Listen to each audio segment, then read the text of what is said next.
جائزہ یہاں پہ یہ لینا ہے کہ زیلنسکی صاحب جس مقصد کے لیے گئے تھے وہ پورا نہیں ہوا، تو وہاں پہ بیٹھ کے ان کی طرف سے جو رویہ اختیار کیا گیا، کیا سفارتی آداب اس کی اجازت دیتے ہیں، رسوا ہو کر زیلنسکی کو وہاں سے واپس آنا پڑا۔ کون جیتا کون ہارا؟ کوئی تو جیتا ہے، کوئی تو ہارا ہے۔ زیلنسکی نہ صحیح، ٹرمپ نہ صحیح، لیکن کوئی تو ہارا ہے۔ وہ کون ہارا ہے؟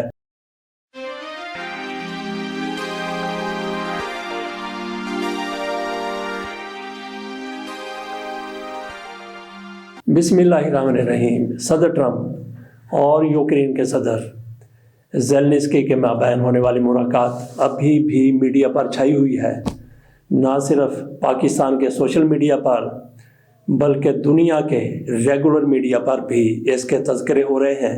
کہا جاتا ہے کہ یوکرین کا صدر زیلنسکی جیت گیا، اس نے بڑی جرأت کا مظاہرہ کیا، بڑی بہادری دکھائی، دو ٹوک جوابات دیے صدر ٹرمپ کو، اور ان کے نائب صدر کو بھی انہوں نے دھو کے رکھ دیا۔ یہ ایک طبقہ کہتا ہے، دوسرا کہتا ہے کہ صدر ٹرمپ نے جس طرح سے شرمندہ کیا زیلنسکی کو، جس طرح سے ان کو دھمکیاں دی، جس طرح سے تڑیاں لگائیں، اس سے ٹرمپ صاحب جیت گئے اور زیلنسکی ہار گیا۔ اس کو کہیں چھپنے کی جگہ نہیں مل رہی تھی۔ بہرحال یہ دو رائے ہمارے سامنے آتی ہیں۔ ویسے میں سمجھتا ہوں کہ اس میں جیتنے ہارنے والی بالکل بھی کوئی بات نہیں ہے، نہ کوئی جیتا ہے نہ کوئی ہارا ہے۔ وہاں پہ جیتنے کے لیے ہارنے کے لیے کوئی بھی نہیں گیا تھا، وہاں پہ کوئی یدھ نہیں ہو رہا تھا، وہاں پہ کوئی دنگل نہیں ہو رہا تھا، وہاں پہ کوئی کشتی نہیں ہو رہی تھی، وہاں پہ کوئی مناظرہ اور مقابلہ نہیں ہو رہا تھا۔ زیلنسکی صاحب وہاں پہ گئے تھے معاہدہ کرنے کے لیے معدنیات کے حوالے سے، لیکن وہ معاہدہ نہیں ہو سکا، تو یہ ملاقات بالکل ناکام ہو کے رہ گئی۔ تو باقی اس میں ہم نے یہ جائزہ لینا ہے کہ کون جیتا کون ہارا؟ کوئی تو جیتا ہے، کوئی تو ہارا ہے۔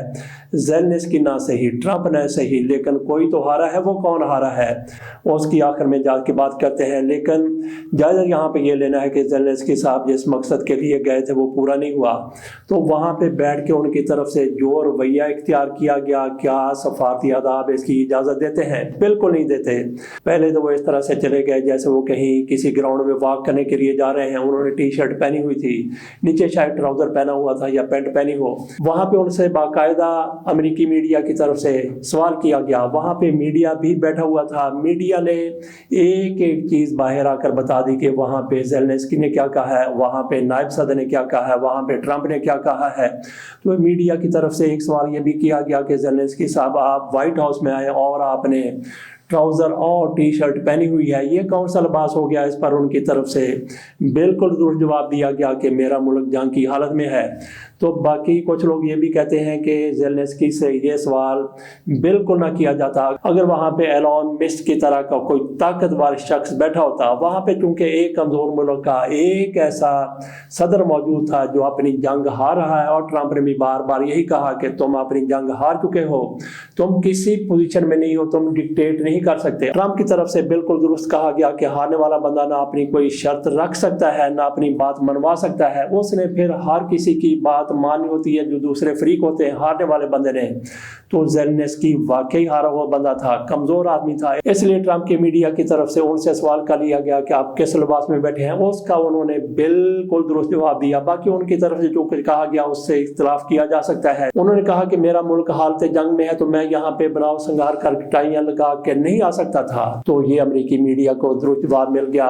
بہرحال اس پر پھر بھی تنقید ہو رہی ہے۔ باقی ٹرمپ کی طرف سے جو کچھ ان کو کہا گیا، اور پھر ایک موقع پر بات میں دخل دیتے ہوئے نائب صدر نے ان کو جو کچھ کہا، اس پر ان کی طرف سے جو کچھ کہا گیا، زیلنسکی کی طرف سے جو کچھ کہا گیا، اس کا ٹرمپ نے جواب دیا۔ بات کیا ہو رہی تھی؟ انہوں نے کہا کہ آپ نے یوں کر دیا، آپ نے اس طرح کر دیا، آپ نے اس طرح کر دیا۔ اس کا جواب زیلنسکی صاحب کے پاس نہیں تھا، تو انہوں نے کہہ دیا کہ آپ اونچا بولنے سے کیا اپنے موقف کو درست ثابت کر دیں گے؟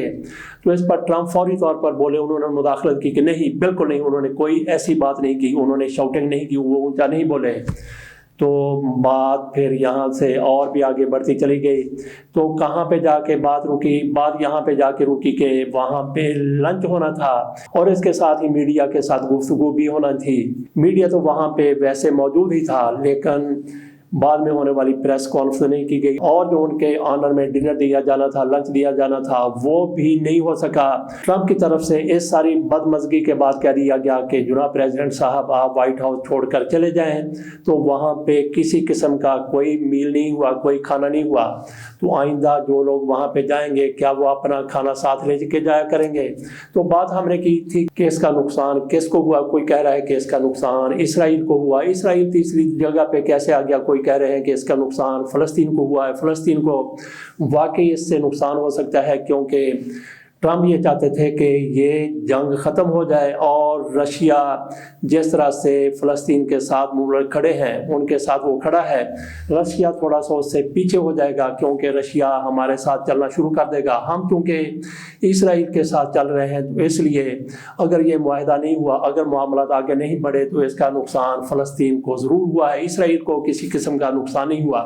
باقی اگر باریک بینی سے جائزہ لیا جائے تو یہ سب سے زیادہ نقصان، سب سے بڑا نقصان انسانیت کا ہوا ہے، کیونکہ ٹرمپ یہ چاہتے تھے کہ یوکرین کی اور رشیا کی جنگ ختم ہو جائے، لیکن ایسا نہیں ہو سکا۔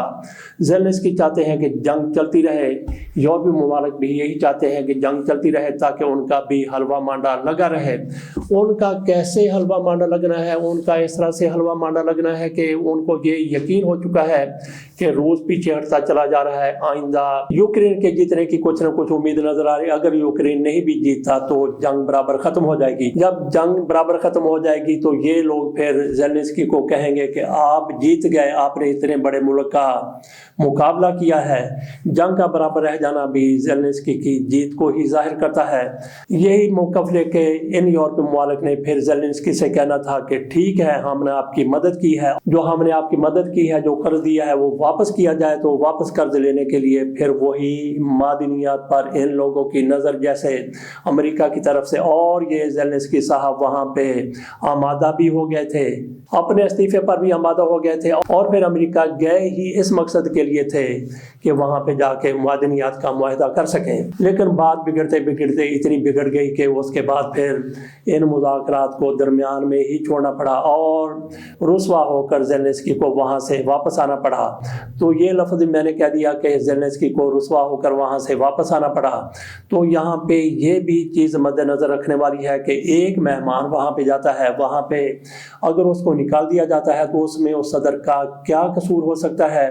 اس کو رسوا کیا گیا تو اس میں اس کا اپنا کیا قصور تھا؟ تو باقی یہ بھی کچھ لوگ کہتے ہیں کہ زیلنسکی نے بڑی بہادری کا، بڑی جرأت کا مظاہرہ کیا۔ تو یہاں پہ بھی تھوڑا سا غور کرنے والا معاملہ ہے کہ زیلنسکی جس طرح سے وہاں پہ بول رہے تھے، اس کا جواب بھی ٹرمپ کی طرف سے اور ان کے نائب صدر کی طرف سے اسی طرح سے دیا جا رہا تھا۔ تو کیا زیلنسکی کے وہ گلے پڑ جاتے، ان کو پکڑ لیتے ہیں؟ وہ وہاں پہ زیادہ تعداد میں لوگ موجود تھے، تو کیا ٹرمپ جس طرح سے وہ ریسلر مشہور ہیں، بلکہ وہ ریسلر رہے بھی ہیں، وہ ان کو ایک پٹخنی دے دیتے؟ ایسا کیا جاتا؟ ایسا نہیں ہوتا۔ ایسی بڑی بڑی ملاقاتوں میں جو کچھ ہوا بہت ہی زیادہ افسوسناک ہوا۔ بہرحال اپنا اپنا ہر کوئی خیال لے کے اپنا اپنا تجزیہ پیش کر رہا ہے، لیکن اس کا دنیا کے حکمرانوں کے لیے جو ٹرمپ سے ملاقات کرنا چاہتے ہیں وہ دیکھ رہے ہوں گے، سوچ رہے ہوں گے کہ ہم وہاں پہ جاتے ہیں تو کیا ٹرمپ کا ہمارے ساتھ بھی ایسا ہی رویہ ہوگا؟ اور ادھر میاں شہباز شریف پوری کوشش کر رہے تھے، بلکہ ان کے وزراء بھی اپنا پورا زور لگا رہے تھے کہ کہیں نہ کہیں سے ان کو دعوت نامہ مل جائے کہ وہ حلف برداری تقریب میں چلے جائیں۔ میاں شہباز شریف بھی ایسا ہی چاہتے تھے۔ یہ تو امریکی صدر کے ساتھ ہاتھ ملانے کو بھی اپنے لیے بہت بڑا اعزاز سمجھتے ہیں۔ اگر ملاقات ہو جاتی ہے تو پھر گو کہ یہ پرچیاں لے کے جائیں گے اپنے بڑے بھائی کی طرح، لیکن ملاقات تو خیر ہو جائے گی۔ لیکن اس واردات کے بعد جو وہاں پہ ہو چکی ہے وائٹ ہاؤس میں، زیلنسکی اور ٹرمپ کی ملاقات کی صورت میں جو کچھ وہاں پہ ہوا، ایک یدھ ہوتا ہوتا رہ گیا۔ تو شہباز شریف بھی سوچ رہے ہوں گے کہ اگر میں وہاں پہ جاتا ہوں تو ٹرمپ مجھ سے پوچھ لیتے ہیں کہ عمران خان کے بارے میں آپ کی کیا رائے ہے، تو میرا پھر وہاں پہ کیا جواب ہوگا؟ تو جس طرح سے شہباز شریف صاحب پہلے رسے توڑا رہے تھے، پوری کوشش کر رہے تھے کہ ٹرمپ کے ساتھ میری ملاقات ہو جائے، مجھے ایک دعوت نامہ آ جائے تو میں بھاگا جاؤں گا۔ اب شہباز شریف صاحب کی شاید یہ کوشش ہوگی کہ یہ نہ ہو کہ یار کہیں سے مجھے ٹرمپ وہاں پہ بلا لیں اور وہاں پہ بلا کے میرے ساتھ وہ کیا کر دیں۔ شہباز شریف صاحب کی اب یہ کوشش ہوگی کہ جب تک وہاں پہ پارا ہائی ہے اس وقت تک ٹرمپ صاحب مجھے نہ ہی بلائیں تو بہتر ہے، اگر بلا لیتے ہیں تو شہباز شریف صاحب ہو سکتا ہے کہ کہہ دیں کہ میری کمر میں درد ہے، میرا لک دکھ رہا ہے، یا مجھے کوئی اور مسئلہ ہے، یا پھر پاکستان میں ایک دفعہ پھر کرونا آ گیا ہے، کیونکہ شہباز شریف کو کم از کم 3 مرتبہ کرونا ضرور ہو گیا تھا، اور ایسے مواقع پر کرونا ان کو ہو جاتا تھا جب ان کا باہر نکلنا ان کے لیے مصیبت کا باعث بن سکتا تھا، اس لیے شہباز شریف صاحب اپنے آپ کو کرونا کروا لیتے تھے۔ تو اب بھی ہو سکتا ہے کہ ٹرمپ ان کو بلائیں تو یہ کہہ دیں جناب پاکستان میں تو پھر کرونا مجھے ہو گیا ہے، باقی تو پاکستان پورا محفوظ ہے، اور کرونا کو کچھ پتہ نہیں کہ کس کو کس وقت ہو جائے۔ اس کے ساتھ اجازت دیجیے، اللہ حافظ۔